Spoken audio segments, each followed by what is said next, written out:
on the beat.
Yangoche on the beat.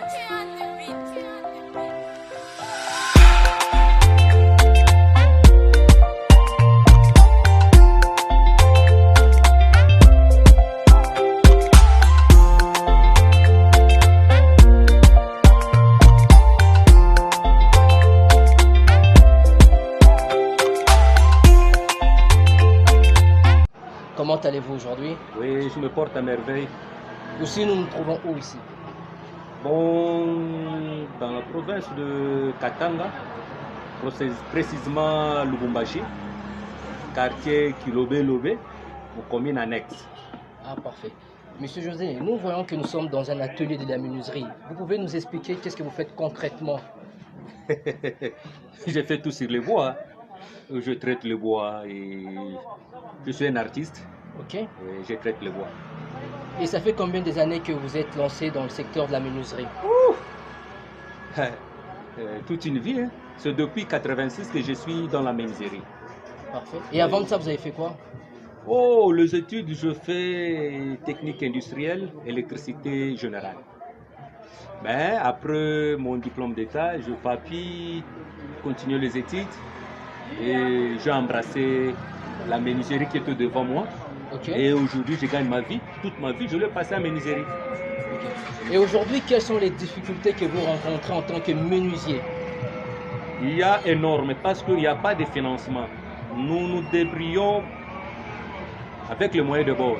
Okay. Mais sans fonds, c'est difficile. Même des machines ici, pour s'approprier, il faut beaucoup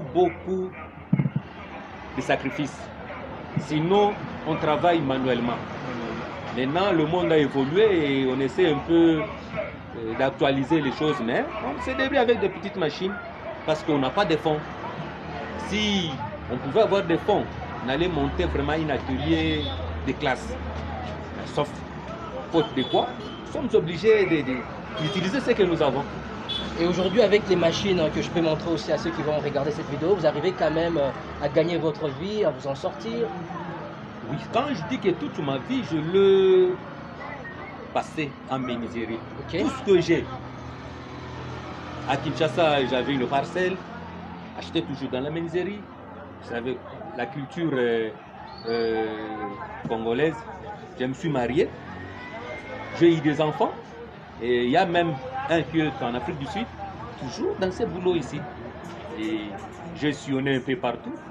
J'ai été au Bas-Congo, j'ai été au Bandundu, j'ai été à l'Équateur, dernièrement à Nord Kivu, et aujourd'hui, présentement, je me trouve ici au Katanga. Je crois que c'est là où je pourrais préparer ma retraite, parce que là, j'avance, je ne saurais pas aller jusqu'au bout. En parlant de la retraite, vous envisagez de vous orienter vers un autre secteur d'activité à part la menuiserie pour finir mieux vos jours? Bon, oui, tout comme non. S'il arrivait que Dieu me prête vie, il faudrait faire un atelier de classe. Là, ça va me permettre de respirer. Donc cela veut dire s'approprier de machines. Là, c'est un atelier déjà commercial. Ok. Mais s'il faut aller encore en dehors, je m'aimerais faire d'investir dans le ferme ou plantation. C'est là où j'ai aussi l'idée de penser, mais j'aime beaucoup mon métier. Je l'aime beaucoup. Et aujourd'hui, pour les jeunes qui vont suivre cette vidéo, même pour les adultes, est-ce que vous les encouragez d'investir dans la menuiserie? Malheureusement, j'ai trouvé que c'est difficile. Les jeunes ne veulent pas s'investir dans la menuiserie. Et ils croient que la menuiserie est réservée aux vieux. D'accord. Or, si quelqu'un commence quelque chose à bas âge, il va se retrouver. Dans la menuiserie, il y a la vie. Mais sauf que au Congo, il faut avoir des branchements, il faut avoir... Donc, tout, c'est le fond toujours. Tout concourt au fond. Si tu as le fond, tu as la facilité d'évoluer normalement. Et faire aussi la vie comme de ministre. Tu vas respirer comme des ministres. Parce que dans la menuiserie, je me suis acheté le véhicule, j'ai acheté la parcelle, et je respirais. J'ai roulé aussi carrosse, je roulais carrosse à Kinshasa. Mais la vie a beaucoup de surprises. Aujourd'hui, je me retrouve au Katanga. Est-ce que vous regrettez d'être venu au Katanga, d'avoir quitté Kinshasa, sillonné d'autres provinces de la RDC? Pas totalement regretté, mais ça fait une partie du tourisme. Ok. Je suis congolais, il fallait que je puisse aussi découvrir d'autres coins. Bien Comme sûr. j'ai cité, j'étais au Bas-Congo, j'étais au Bandundu, à l'Équateur. Donc, ça me fait du bien parfois. Parce que je suis chez moi. Bien sûr. Les Katanga, les Kasaï, les Bandundu, les Bas-Congo. Je suis toujours chez moi. Bien sûr. Oui, je ne regrette pas d'être ici. Quelles sont les difficultés que vous rencontrez au quotidien dans votre atelier de menuisier? C'est ça que j'ai dit toujours, le problème de fond. Parce que ce qui pousse les techniciens à devenir malhonnêtes, c'est le problème de fond. Si tu n'as pas de fonds, tu n'attends que les commandes, ça serait difficile que tu puisses vivre. Parce qu'il arrive d'un moment où il n'y a pas de commandes. Mais si tu n'as pas de fonds, donc tu vas croiser les bras, attendre jusqu'à les gens viendront commander. C'est là où il y a un problème. Mais si tu n'as pas de commandes, mais tu as les fonds, tu vas créer de toi-même ce qui va attirer encore d'autres gens. Ce que tu vas créer et les gens vont voir, ah, il y a ça. Bon, même ce que tu as fait, si tu faisais encore ça, vous voyez que ça crée encore de marché. Mais si tu n'as pas de fonds, tu es obligé d'attendre que les gens viennent commander. Et ils vont voir tes œuvres comment. Donc ça sera difficile. C'est ce qui pousse les techniciens à devenir des malhonnêtes. C'est ça, avoir le fonds. C'est vrai qu'aujourd'hui, les métiers de main est parfois décrié. Il y a des gens malhonnêtes, il y a des gens pas sérieux. Mais moi, j'ai eu vraiment le privilège, l'occasion de rencontrer un monsieur comme monsieur José. Nous avons eu à échanger. On sent que c'est une personne qui est vraiment, si je peux dire, intègre. Honnêtement, il intègre. Pourquoi? Parce que s'il n'était pas honnête, il ne serait pas là de nos jours.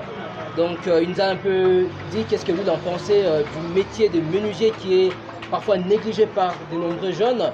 Est-ce que vous encouragez les jeunes de se lancer aujourd'hui? J'ai toujours fait appel. Depuis que je suis au Katanga, j'ai toujours fait appel aux jeunes. Ils ne veulent pas. Ils ne veulent pas prendre la menuiserie. Je ne sais pas pourquoi. Vous avez des apprentis J'ai fait menuisiers? appel, j'ai même écrit. Il n'y a pas ceux qui répondent. Même dans des églises. J'ai dit, il y a des jeunes qui peuvent venir apprendre la menuiserie. Il n'y a personne qui se présente. Je ne sais pas comment ils jugent ça. Bon, c'est comme s'ils croient qu'être un menuisier, c'est quelqu'un qui est un vaurien. Et, vous voyez, parce qu'il n'a pas un diplôme d'État, il n'a pas un diplôme d'université. Bon, je ne sais pas ce qu'ils pensent. Mais moi, j'encouragerais le jeune qui veut apprendre la menuiserie. Tu n'hésites pas. Tu n'hésites pas. Parce que nous recouvrons la vie d'une personne en partant sa naissance. Quand l'homme naît, on le fait dormir dans le berceau. Quand il grandit, il ira à l'école. Le banc, qui fabrique les bancs? Ce sont des menuisiers. Exactement. Et terminer les études, aller au bureau, le meuble de bureau qui le fabrique, le menuisier. Et terminer, rentrer à la maison, se reposer. Où? Les salons, les fauteuils, même au lit. Et les derniers jours, la dernière parcelle qui le fabrique, ce sont toujours des menuisiers. Donc nous accompagnons toute l'étape de la vie d'une personne. Même Jésus, Dieu lui-même, il a passé par la menuiserie. Pourquoi ne pas passer dans d'autres métiers? C'est un métier noble que beaucoup de gens ignorent. Je crois, c'est ça ce que je pourrais dire aux jeunes qui n'hésitent pas, ceux qui veulent, qui n'hésitent pas. Il n'est jamais tard, même pas de jeunes, même de vieillards, ceux qui trouvent qu'il a un peu le temps d'apprendre, qu'il apprenne. Parce que ça va le accompagner partout où il va passer. Bien sûr. Prenons l'exemple. Aujourd'hui, vous allez dans un pays où on ne te connaît pas.